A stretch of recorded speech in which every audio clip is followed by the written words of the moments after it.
Morning, everyone. How are we doing? Questions while we wait?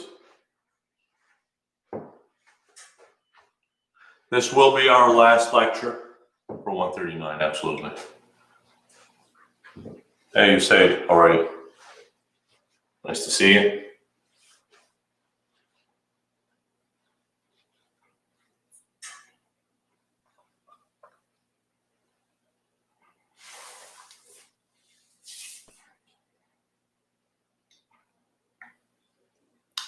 I'm all right.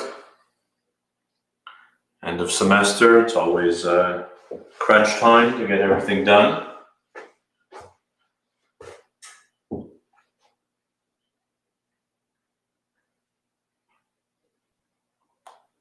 Morning, everyone. Come on in. How are we doing? Questions while we're waiting?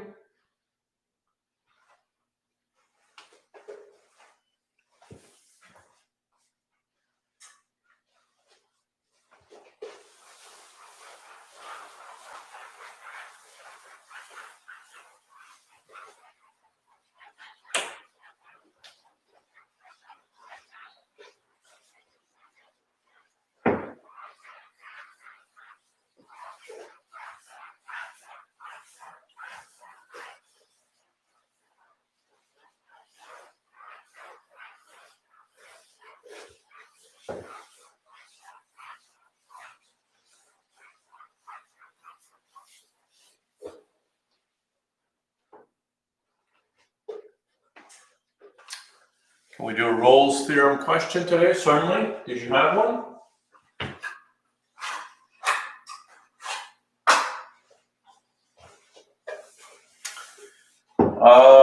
We haven't written the exam yet, so I don't know how many questions we'll have, but for sure I did not want it longer than the midterm.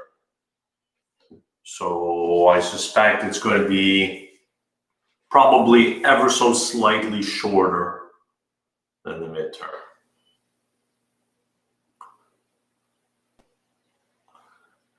It will be a joint Math 139, 140 final exam. You'll have the whole 72 hours to do it. So no problem there.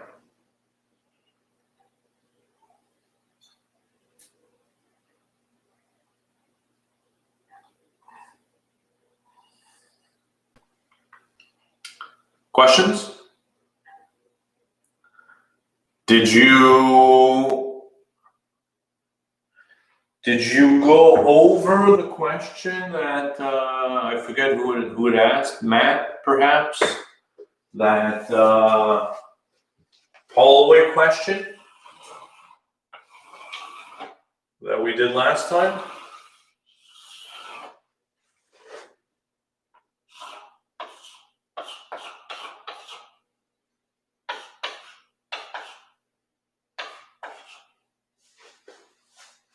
Where you're bringing a pipe?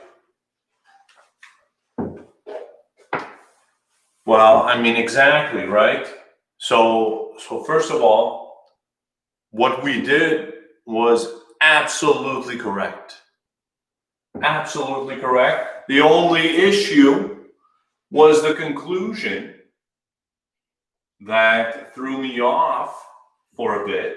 Right? Let's think about what's happening. The setup was we had a pipe that went through the corner here and all the way there, right? I mean, the question was, for those of you just joining us, we have a pipe. What is the longest pipe you can bring through this 90-degree corner there? Right, so imagine yourself a plumber walking with some piping there, and you want to go down the hall. We did everything beautifully, except in our conclusion, when we did a first derivative chart, we actually had a minimum. And that threw us off. But if you think about this, right, the way we set it up, observe what is happening, right?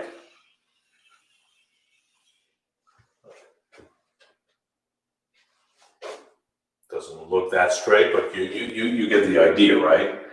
These pipes won't fit.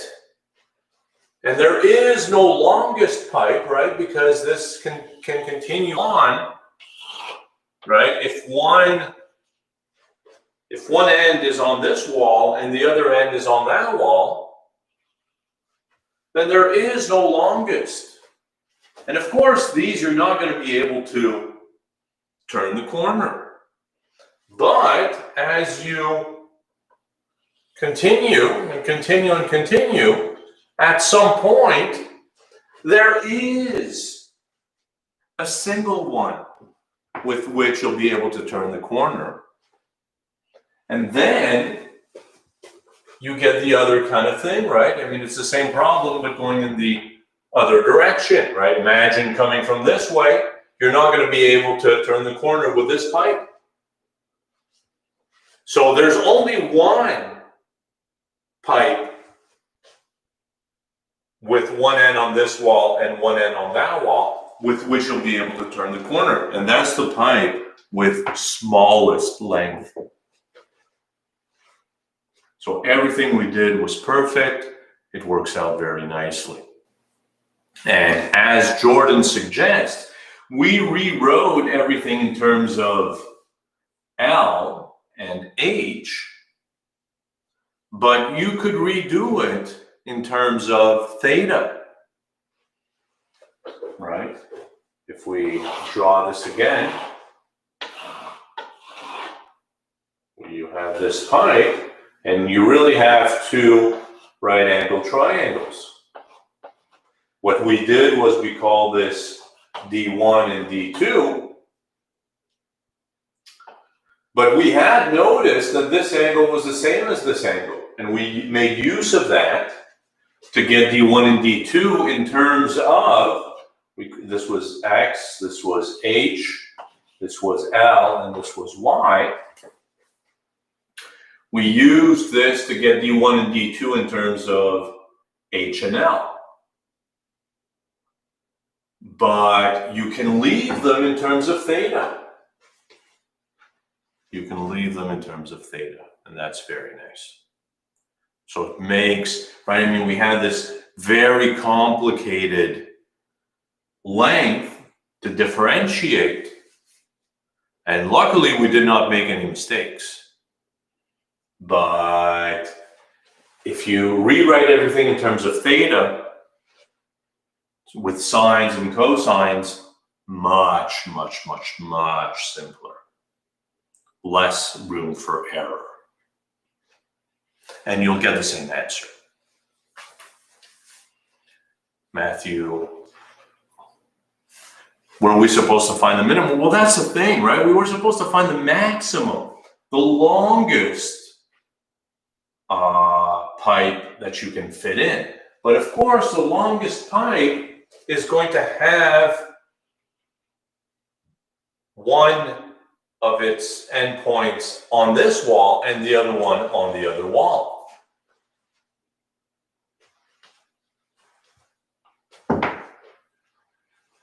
So finding the longest pipe is actually equivalent to finding the shortest pipe in this problem.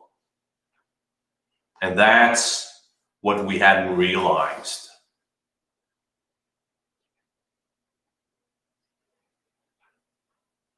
last time. Matthew is giving us a Rolle's theorem question. We are given the function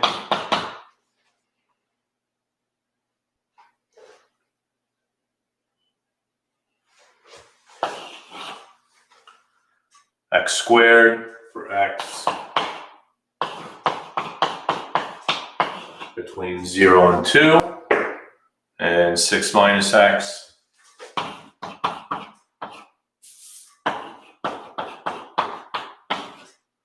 for x between 2 and 6.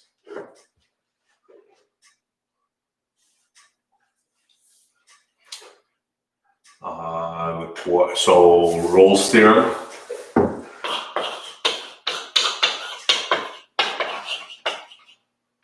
I mean, I don't.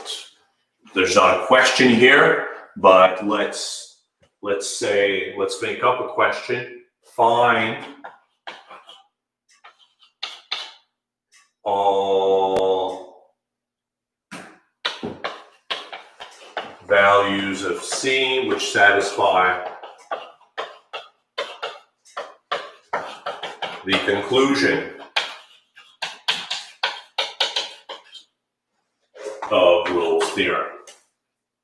First of all, we should probably make sure that this question satisfies Rolle's theorem. It's not immediately clear. And in fact, this does not satisfy Rolle's theorem, right? In Rolle's theorem, so for Rolle's theorem, we need the function continuous on the closed and bounded interval AB, differentiable on the open interval AB, and f of A to be equal to f of B. Certainly here, you can show that this is continuous.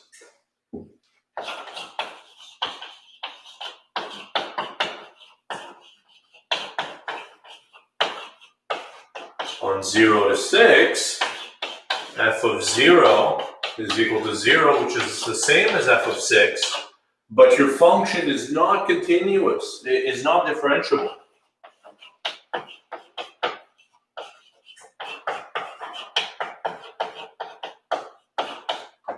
At x equals 2. And let's see why that is not immediately clear.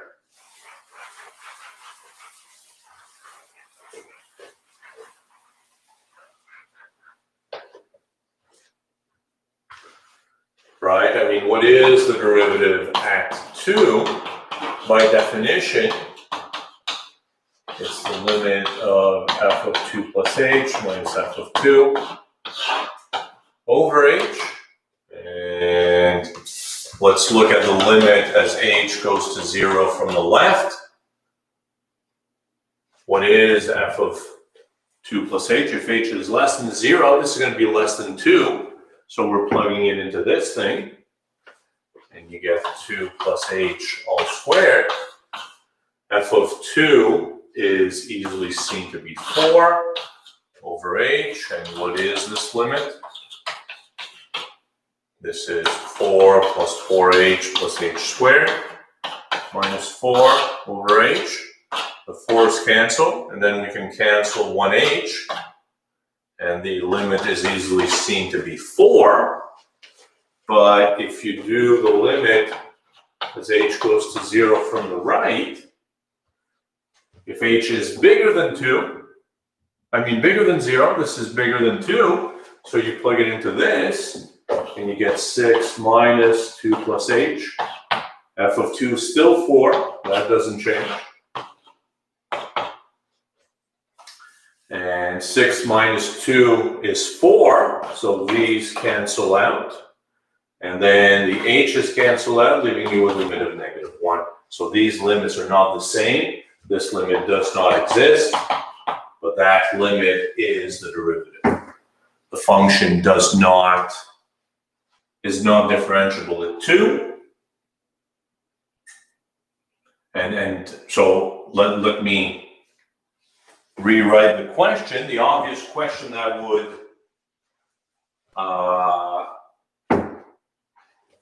well, it's not obvious. All right, let me not say any more than that.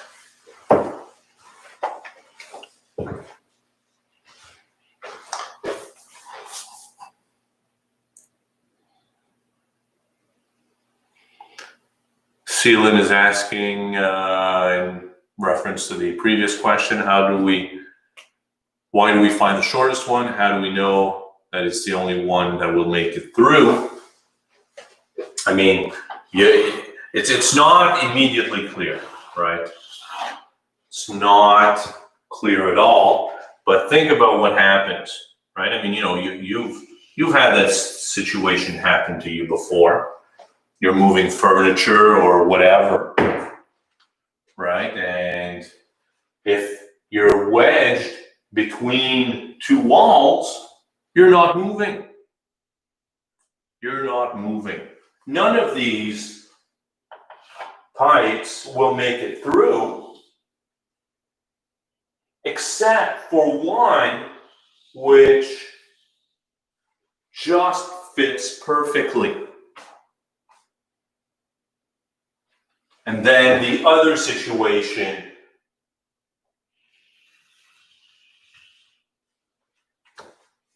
right? Then you can think of it as the other case from this side, right? So think of it as treating it in two different ways, right? You're coming here, nothing's fitting, or you're coming here, nothing's fitting, until both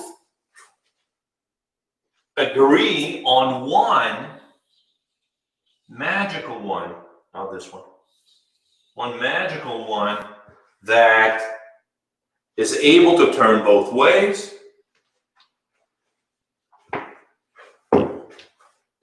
and then it starts being bad again.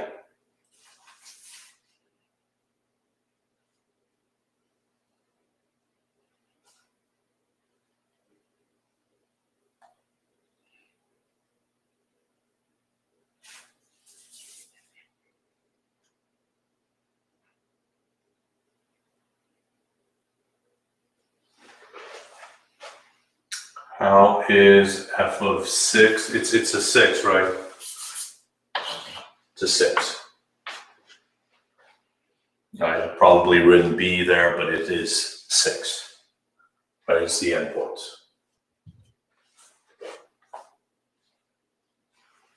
Yeah. Well, I mean, look, Seelan, it's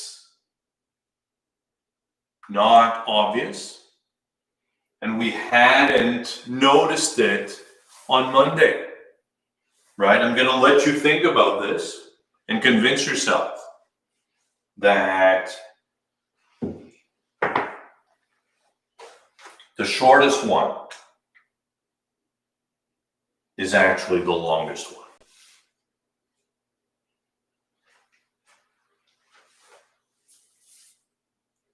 Right.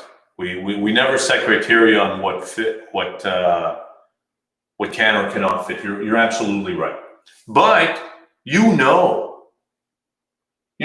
have experience with this. So what do I mean? I mean that if you had a pipe slightly shorter than this one,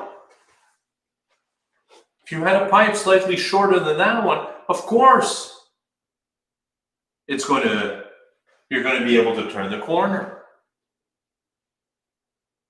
right? Because you're not even going to be touching the walls.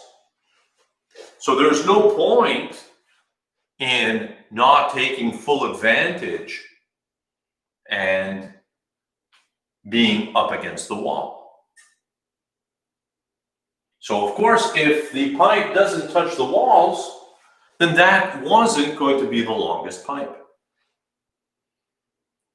So immediately we can conclude that the longest pipe will touch both walls when going through the corner.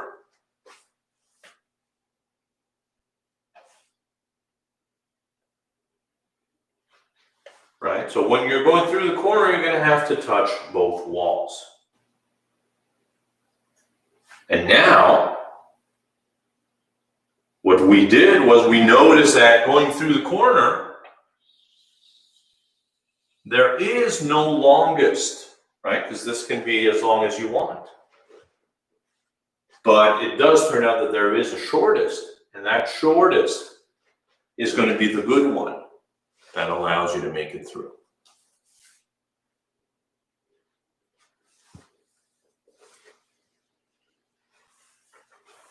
I mean, it was a thinking student's question, right?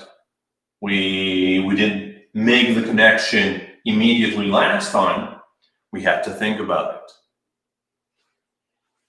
A beautiful final exam question.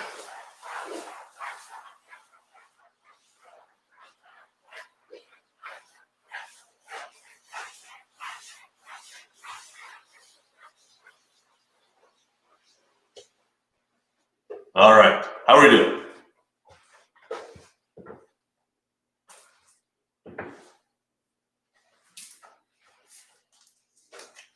Less on the midterm.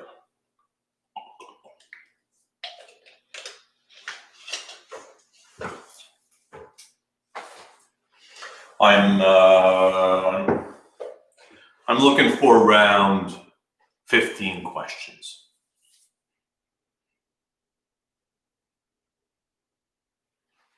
Jordan is giving us an example here.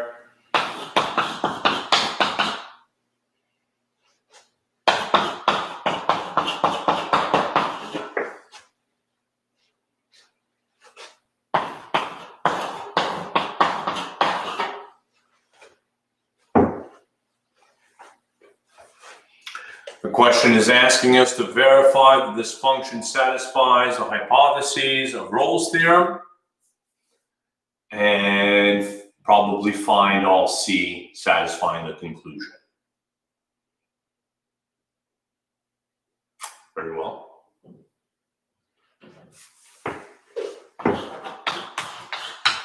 F of 0 is easily seen to be 3. And f of 4, this is 4 squared minus 4 squared, that's 0, plus 3. So that's easily seen, right? The function is equal at the endpoints. This function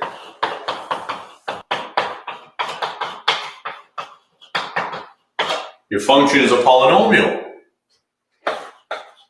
And thus continuous and differentiable everywhere.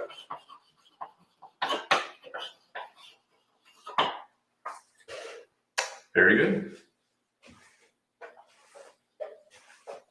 So continuous and differentiable everywhere. Equal at the endpoints. And thus it satisfies the hypotheses of Rolle's theorem. Thus,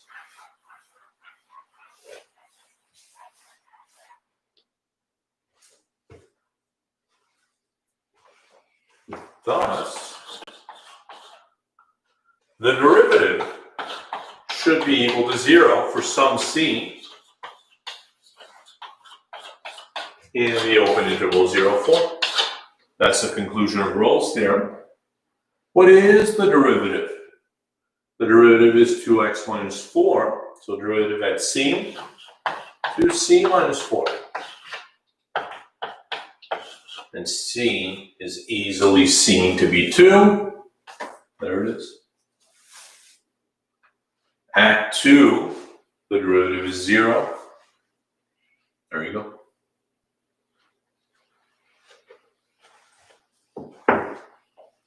Questions?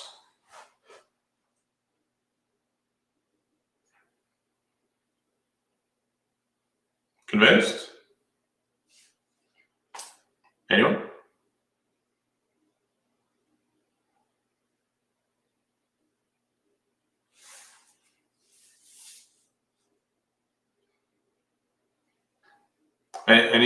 No more questions? Shall we do something from the past final? I have it here. What do we have left? There's a graphing question. We can do a graphing question.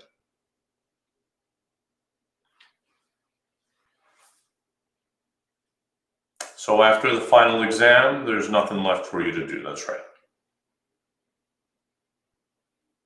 What are the three hypotheses we have to verify for Rolle's theorem? You need continuity on the closed and bounded interval, differentiability on the open interval, and function is equal at the endpoints. Those are the three conditions. These have been met, we're good to go.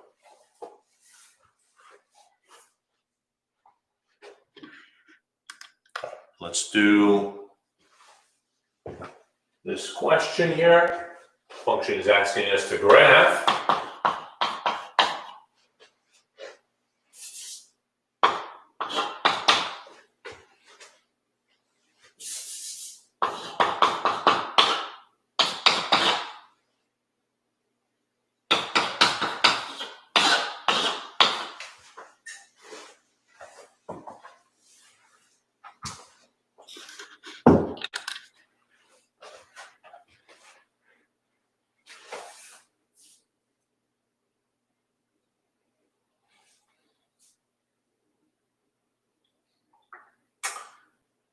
By the way, while you're here, I mean, I'm sure you took note of the email I sent, right? I released a review assignment on web work, only because some of you had friends in 140 and you knew that their instructors did that. So I asked them, and they graciously agreed that we could release it as well. It's not for marks, right? It's just there for you to have fun. Yeah. So you can have a look at that and answer some questions if you feel like it. Of course, questions from the book is what you want to be doing, right? Master the material through book questions, but at some point, when you've done all of them and you have nothing left to do, yeah. All right. We're asked to graph this function. You know what needs to be done, right? We're going to start with the domain. And what is the domain?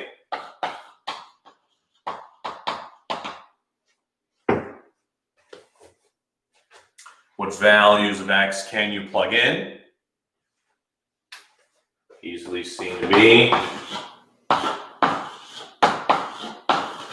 all real numbers except -3.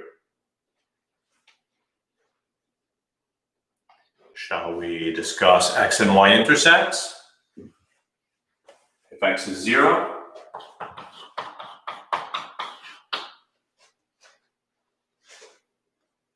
if x is 0, y is easily seen to be 0. And if y is 0,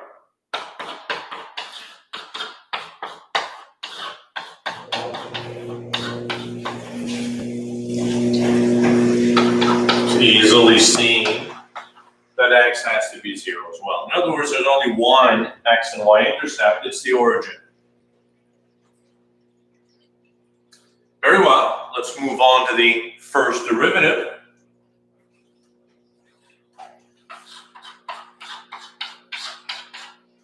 You know what to do. This is something squared, so we'll differentiate the square first. And then you'll differentiate the inside, which is a quotient. So quotient rule applies.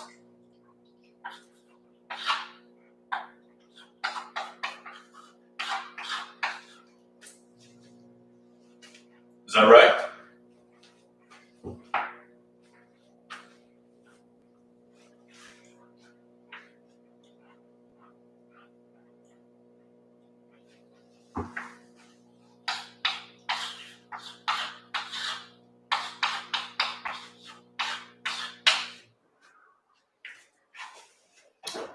Critical points.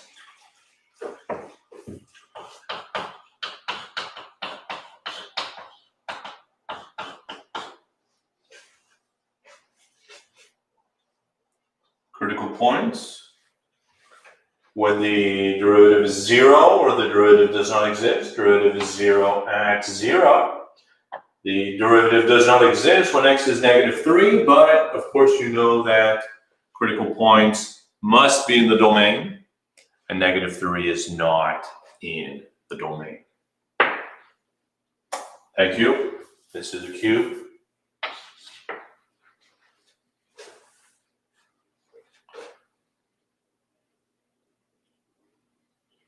So x equals 0 is the only critical point, but -3 has to be treated like a critical point anyways in the first derivative chart, right? Because it's a break in your domain.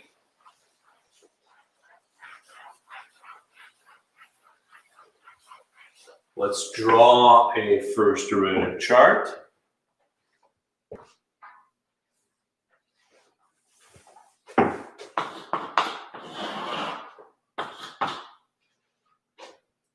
And when x is 0, well, -3 comes first, and then 0.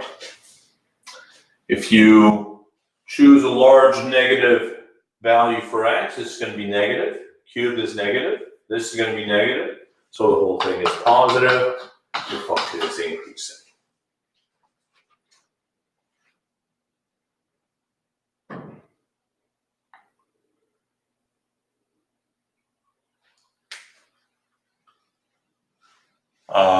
Maddie is asking the difference between critical points and critical numbers.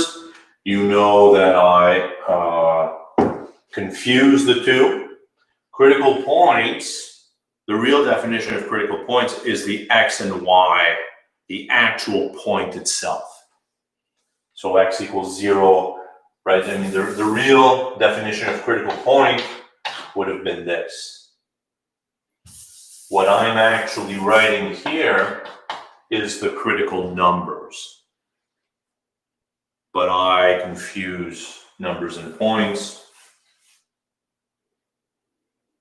for whatever reason. I've just done it like that forever. I'm too old to change, so. If you plug in -1, the denominator is going to be positive, numerator is negative, so the whole thing is negative, your function is decreasing. And if you plug in a positive value, this is going to be positive, that's positive, so the whole thing is positive. Here we go. You see what is happening at -3? At -3 we have exactly, Jordan, right? -3 is not in the domain, right? I mean, it's a split in the domain. So first of all, nothing happens there. This is not a local maximum. And why do we have to include it? Well, as suggested here, right? I mean, however your function behaves before -3 has absolutely no impact on how it behaves after -3. So, right, I mean, it is a break in the domain. So whatever happened before does not impact whatever happens after. We have to plug it in. Kamal is suggesting, and as Rachel and many others, at -3, we have an asymptote. Perhaps we do. We are going to answer that question a bit later on, though. Not yet. But what happens at 0? At 0, we can conclude a local minimum, though.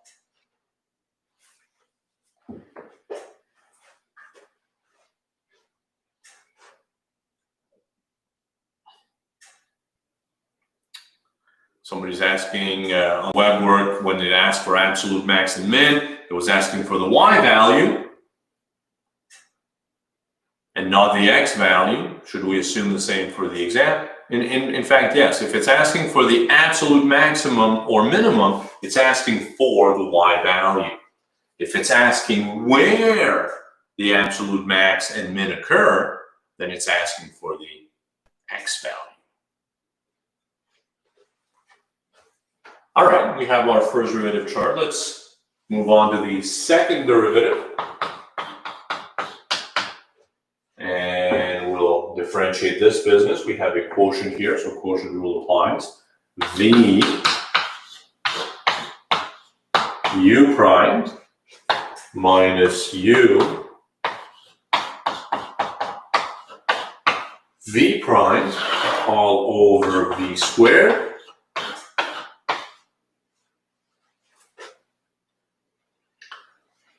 How can we conclude local min and max? Well, I mean, look at your function. Your function is going to be decreasing until 0, and then it's going to be increasing afterwards. We have a local minimum occurring here.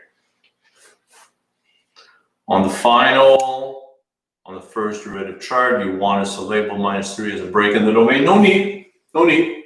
But keep in mind that even though your function is increasing and then decreasing afterwards, you don't have necessarily a local maximum here. You cannot conclude anything because at -3 is not in the domain. Raphael is asking, do we have to argue every direction we mark in the first derivative chart, or is just doing the chart good enough? What do you mean by every direction? I'm not sure what you mean there. But I mean,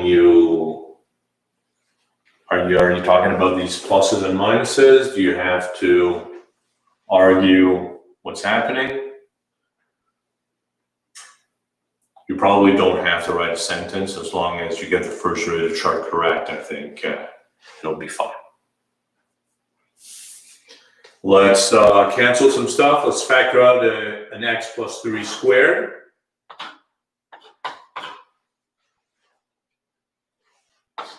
And if I take a 6 out of the numerator, because there's a 6 present here, x plus 3 minus 3x over x plus 3 to the 4, which is minus 2x plus 3 over x plus 3 to the 4. Possible points of inflection.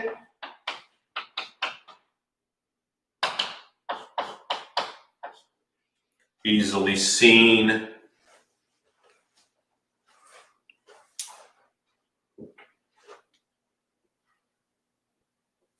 Well, very well then. Let's provide some information.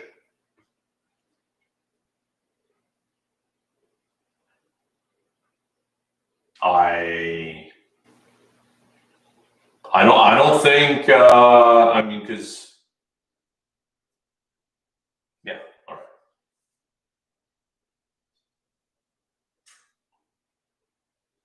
Well, I mean, on the midterm, we want to be strict because we don't want people to be sloppy and, well, exactly, right? When in doubt, explain it. And, I mean, it is an exam and you're supposed to show all your work. So, I mean, take an extra minute. You've got 72 hours. So time is not a factor here. Justify absolutely everything. I know I would.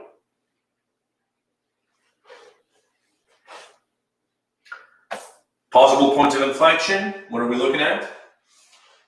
For the denominator, you would have gotten -3, but again, it's not in the domain.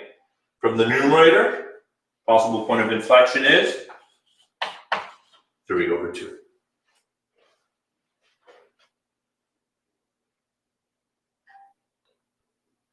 Danielle is asking, why is it a local min and not an absolute min? Well, notice here, your function is increasing. So we don't know where it's starting. It could have started at a value which was less than your function at 0 or higher. We don't know. At this stage, we don't have enough information to conclude absolute minimum. It may very well turn out to be an absolute minimum. That's going to depend on what is happening here for large negative values of x.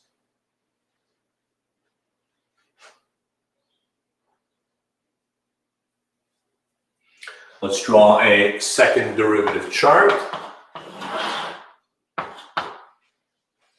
Labeling our break in the domain, as well as the possible point of inflection.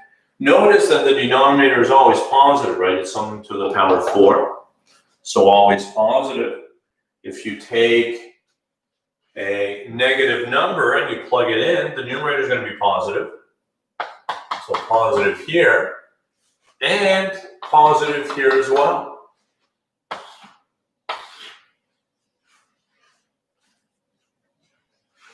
And if you take a large positive number, this is going to be a large negative number. Plus 3 is going to be a large negative. So there you go. At 3/2, we do have a point of inflection. We're almost ready to graph. We would like to know where to begin. In other words, what is the limit as x goes to negative infinity?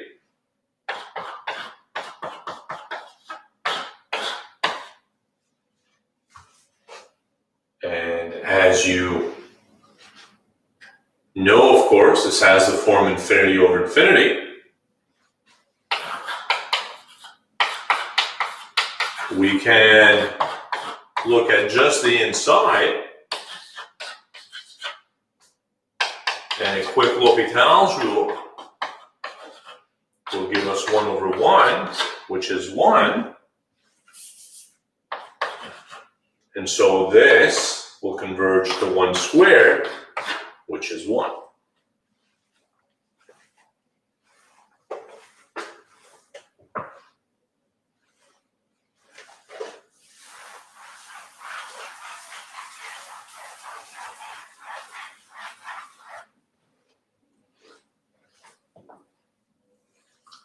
As x goes to infinity,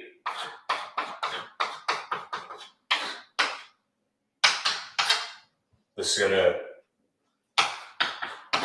be equal to 1 as well, because you see that this x over x plus 1 has the form infinity over infinity. So we can apply L'Hopital's rule, and we get, once again, a 1/1, which is just 1. So this is going to go to 1 as well.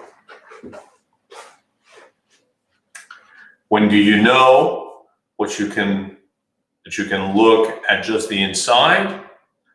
Like for what functions? It's an excellent question. Somebody want to address that?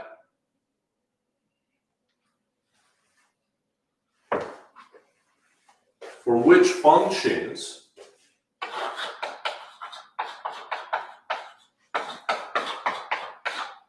can you bring the limit inside?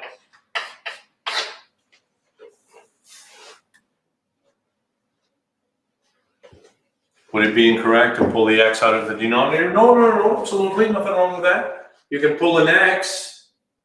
Yeah, you can factor out an x, and that would do it as well. Very nice. Very nice. Either way, right? Why don't we do this for this one? Right, to illustrate what Celia was suggesting. You can factor out an x from the denominator, and you get 1 plus 1 over x. The x's cancel, and as x goes to infinity, this goes to 0. So you get 1/1 squared, which is 1. But Maddie was asking an excellent question. For which functions can you just bring the limit inside, right? Here, we said we were going to take the limit of this and then square it. For which functions can this be done? It's an excellent final exam question. You know the answer. When can this be done?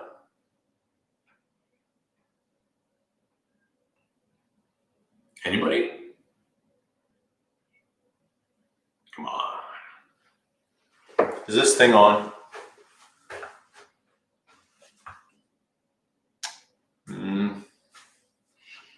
Anything linear for sure. I'm looking for a general answer though. Is it only linear functions? In fact, right, the x squared here wasn't linear to begin with. Continuous functions, there it is. It's the definition of continuity.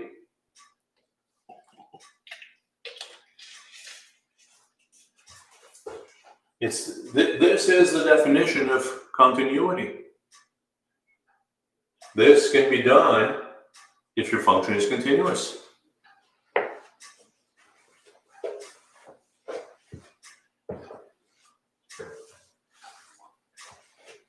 Yeah, why do I have x plus 1 when it should be x plus 3? Thank you.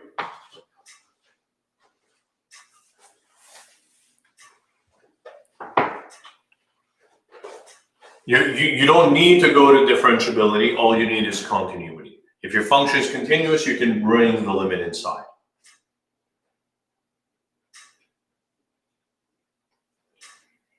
But your function, this thing is a rational function, is continuous everywhere except at -3.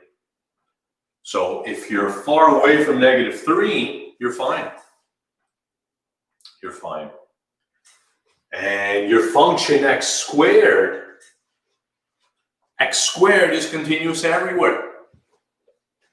So as long as you're away from -3, everything is fine. All right.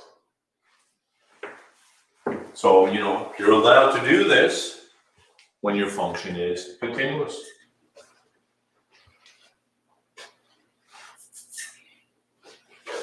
I think the focus is going to be more on post-midterm material. Absolutely. And, right, since it's a joint exam with 140, there will be no specific questions on pre-calculus material.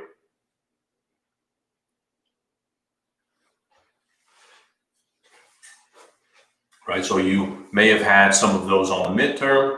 They will not appear on the final. Of course, you need to know everything pre-calculus anyways, right, to be able to solve and work with functions and equations. But yeah, we have not made the midterm yet.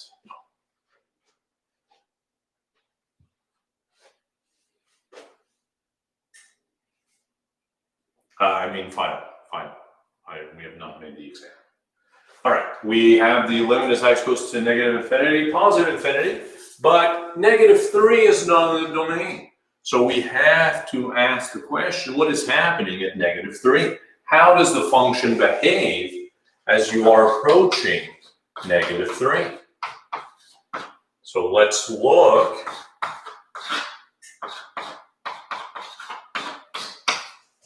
at our function. Let's look at the behavior of our function as we are approaching -3. Let's look at the limit as x goes to -3 from the left. If you plug in a number less than -3, well, first of all, if you just blindly plug in -3, you get 9/0. So you know this is going to be some sort of infinity. You have to determine if it's positive infinity or negative infinity. But the denominator is something squared, so that's always positive. And so is the numerator.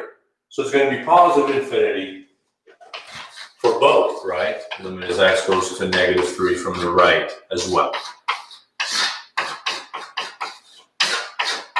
This is something squared. First of all, it's 9/0, so it's some sort of infinity. And both numerator and denominator are positive. There it is. All right. We're now ready to graph.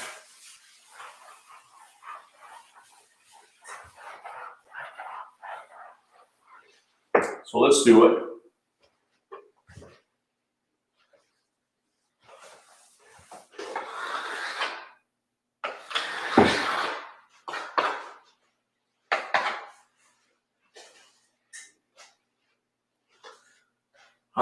We said -3 is not in the domain. Let me give myself some room here.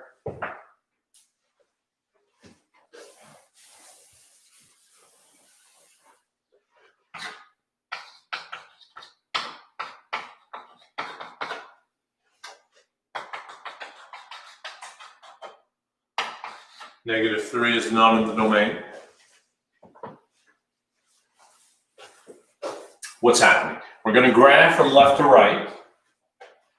So on the left, for very large negative values of x, what is happening? Our function looks like 1. So we have a horizontal asymptote of 1. And so what happens? Imagine you have a very large negative number. So -100 over -97. And if you square that, you get 100 squared over 97 squared, which is easily seen to be a number bigger than 1. So we're going to start just above 1. And what's happening? We are increasing concave up all the way to -3. What is happening at -3? As we approach -3 from the left, function is going to infinity. So increasing concave up all the way to infinity at -3.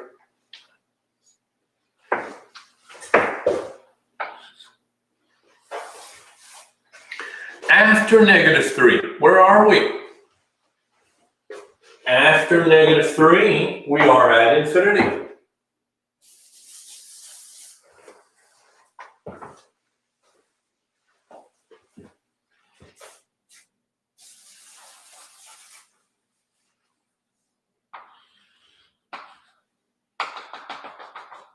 After -3, we are at infinity. We better be decreasing. Right? This is a way for you to check that your work is consistent. After -3, we are decreasing concave up all the way to 0. Now, you'll remember that at 0, we are at 0, right? It goes through the origin. So decreasing concave up all the way to 0.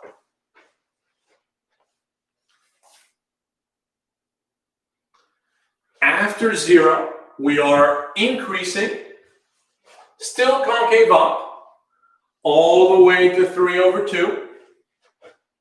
It's perhaps a good idea to figure out where we are at 3/2.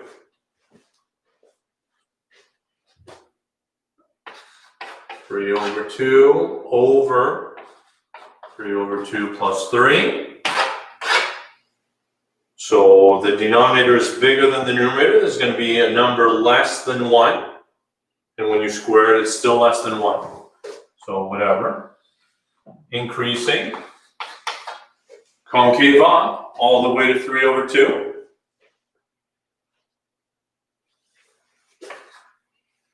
Six, 7, 8, 9.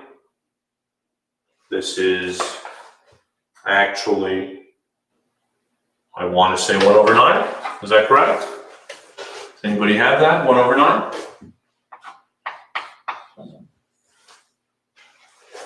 So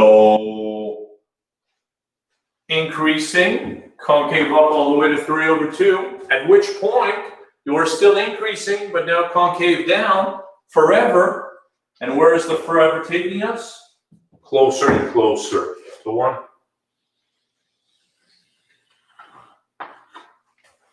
There you go. So you have a point of inflection right here. You have what does turn out to be an absolute minimum, right? This does turn out to be an absolute minimum.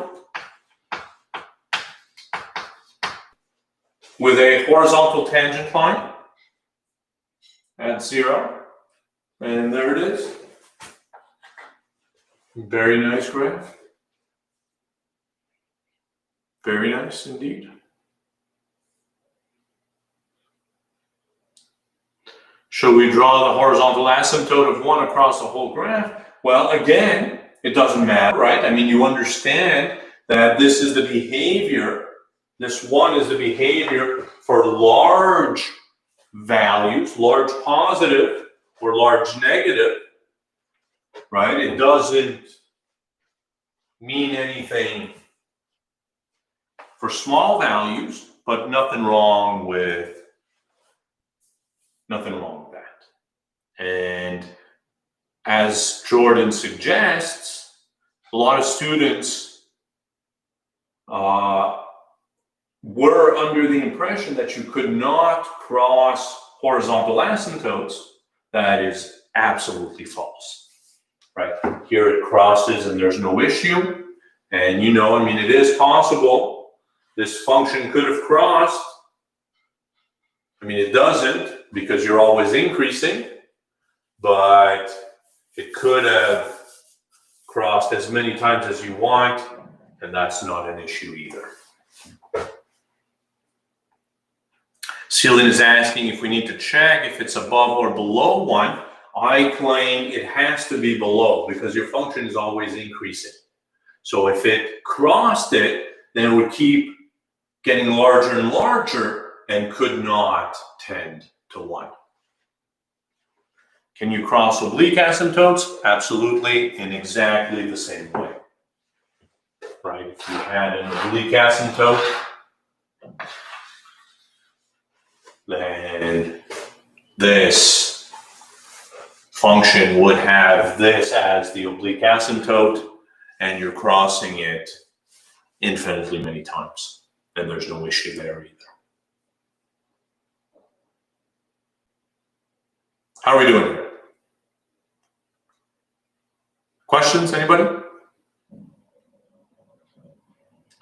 Maybe a good place to end then. Thank you all for coming. I will post extended office hours if you need to see me, given that this was our last class. And if I don't see you again, then good luck on your exams. And I'll see you in Math 141 next semester.